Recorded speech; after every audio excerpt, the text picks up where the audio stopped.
Kejadian pasalnya yang ke-13. Maka pergilah Abram dari Mesir ke tanah Negeb dengan istrinya dan segala kepunyaannya, dan Lot pun bersama-sama dengan dia. Adapun Abram sangat kaya, banyak ternak, perak dan emasnya. Ia berjalan dari tempat persinggahan ke tempat persinggahan, dari tanah Negeb sampai dekat Betel, di mana kemahnya mula-mula berdiri, antara Betel dan Ai, ke tempat mezbah yang dibuatnya dahulu di sana. Disitulah Abram memanggil nama Tuhan. Juga Lot, yang ikut bersama-sama dengan Abram, mempunyai domba dan lembu dan kemah. Tetapi negeri itu tidak cukup luas bagi mereka untuk diam bersama-sama, sebab harta milik mereka amat banyak, sehingga mereka tidak dapat diam bersama-sama. Karena itu terjadilah perkelahian antara para gembala Abram dan para gembala Lot. Waktu itu orang Kanaan dan orang Feris diam di negeri itu. Maka berkatalah Abram kepada Lot, "Janganlah kiranya ada perkelahian antara aku dan engkau, dan antara para gembalaku dan para gembalamu, sebab kita ini kerabat. Bukankah seluruh negeri ini terbuka untuk engkau? Baiklah pisahkan dirimu daripadaku. Jika engkau ke kiri, maka aku ke kanan. Jika engkau ke kanan, maka aku ke kiri." Lalu Lot melayangkan pandangnya dan dilihatnya lah bahwa seluruh lembah Yordan banyak airnya, seperti taman Tuhan, seperti tanah Mesir, sampai ke Zoar. Hal itu terjadi sebelum Tuhan memusnahkan Sodom dan Gomora. Sebab itu Lot memilih baginya seluruh lembah Yordan itu. Lalu ia berangkat ke sebelah timur dan mereka berpisah. Abram menetap di tanah Kanaan, tetapi Lot menetap di kota-kota lembah Yordan dan berkemah di dekat Sodom. Adapun orang Sodom sangat jahat dan berdosa terhadap Tuhan.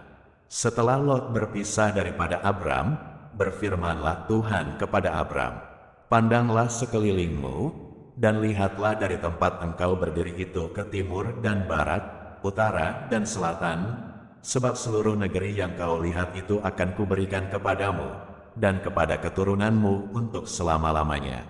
Dan aku akan menjadikan keturunanmu seperti debu tanah banyaknya, sehingga jika seandainya ada yang dapat menghitung debu tanah, keturunanmu pun akan dapat dihitung juga.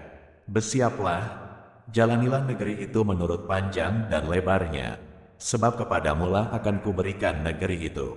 Sesudah itu Abram memindahkan kemahnya dan menetap di dekat pohon-pohon tarbantin di Mamre, dekat Hebron. Lalu didirikannya lah mezbah di situ bagi Tuhan. Kejadian pasalnya yang ke-14.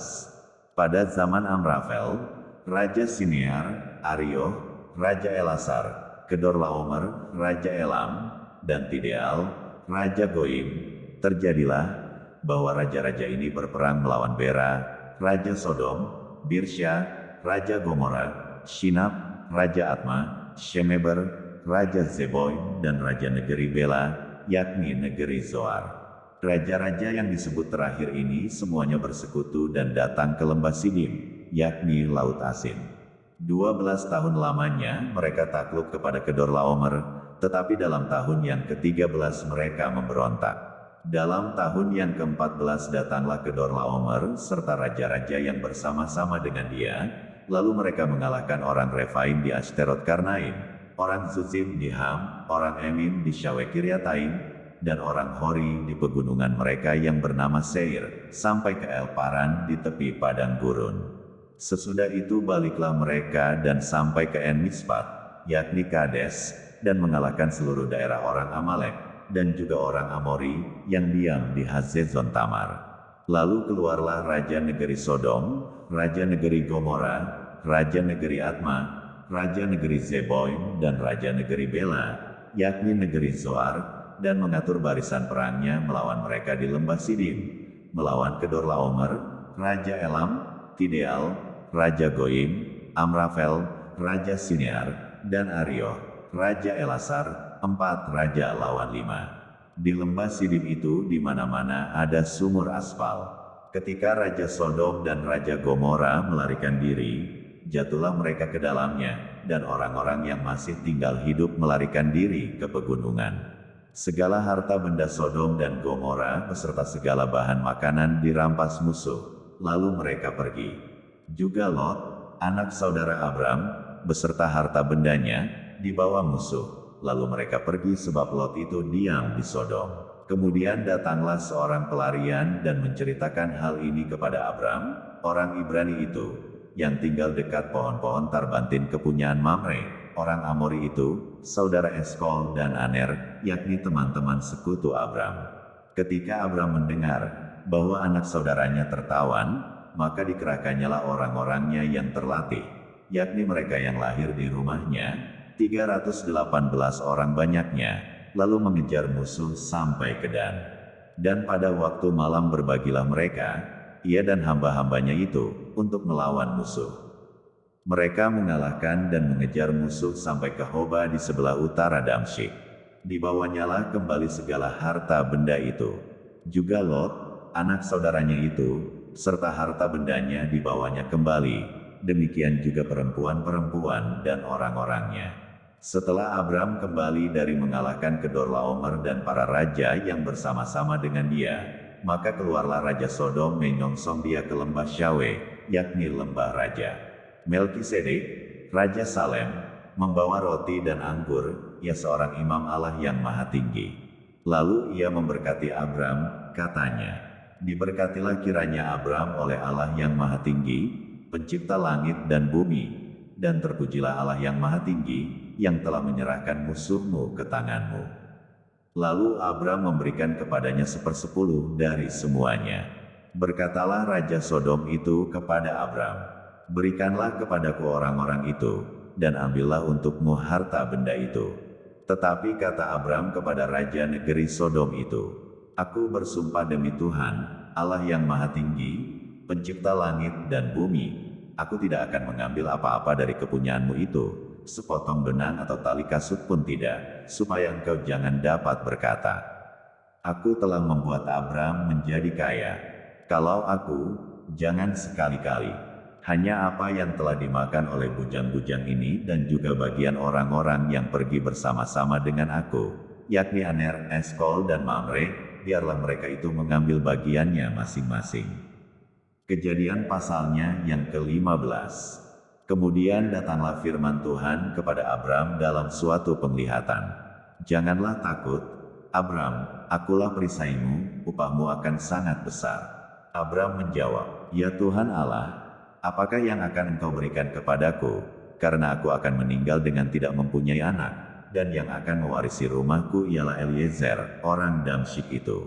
Lagi kata Abram, engkau tidak memberikan kepadaku keturunan, sehingga seorang hambaku nanti menjadi ahli warisku. Tetapi datanglah firman Tuhan kepadanya, demikian, orang ini tidak akan menjadi ahli warismu, melainkan anak kandungmu, dialah yang akan menjadi ahli warismu. Lalu Tuhan membawa Abram keluar serta berfirman, coba lihat ke langit, hitunglah bintang-bintang, jika engkau dapat menghitungnya. Maka firman-Nya kepadanya, demikianlah banyaknya nanti keturunanmu. Lalu percayalah Abram kepada Tuhan, maka Tuhan memperhitungkan hal itu kepadanya sebagai kebenaran. Lagi firman Tuhan kepadanya, akulah Tuhan, yang membawa engkau keluar dari Ur Kasdim untuk memberikan negeri ini kepadamu menjadi milikmu. Kata Abram, ya Tuhan Allah, dari manakah aku tahu bahwa aku akan memilikinya? Firman Tuhan kepadanya, ambillah bagiku seekor lembu betina berumur 3 tahun, seekor kambing betina berumur 3 tahun, seekor domba jantan berumur 3 tahun, seekor burung tekukur dan seekor anak burung merpati. Diambilnyalah semuanya itu bagi Tuhan, dipotong 2, lalu diletakkannya bagian-bagian itu yang satu di samping yang lain, tetapi burung-burung itu tidak dipotong 2. Ketika burung-burung buas hingga pada daging binatang-binatang itu, maka Abram mengusirnya. Menjelang matahari terbenam, tertidurlah Abram dengan nyenyak. Lalu turunlah meliputinya gelap gulita yang mengerikan. Firman Tuhan kepada Abram, ketahuilah dengan sesungguhnya bahwa keturunanmu akan menjadi orang asing dalam suatu negeri, yang bukan kepunyaan mereka, dan bahwa mereka akan diperbudak dan dianiaya, 400 tahun lamanya. Tetapi bangsa yang akan memperbudak mereka, akan kuhukum, dan sesudah itu mereka akan keluar dengan membawa harta benda yang banyak. Tetapi engkau akan pergi kepada nenek moyangmu dengan sejahtera, engkau akan dikuburkan pada waktu telah putih rambutmu. Tetapi keturunan yang keempat akan kembali ke sini, sebab sebelum itu kedurjanaan orang Amori itu belum genap. Ketika matahari telah terbenam, dan hari menjadi gelap, maka kelihatanlah perapian yang berasap beserta suluh yang berapi lewat di antara potongan-potongan daging itu. Pada hari itulah Tuhan mengadakan perjanjian dengan Abram serta berfirman, "Kepada keturunanmu lah kuberikan negeri ini, mulai dari sungai Mesir sampai ke sungai yang besar itu, sungai Efrat, yakni tanah orang Keni, orang Kenas, orang Kadmon, orang Het, orang Feris, orang Refaim, orang Amori, orang Kanaan, orang Girgasi dan orang Yebus itu."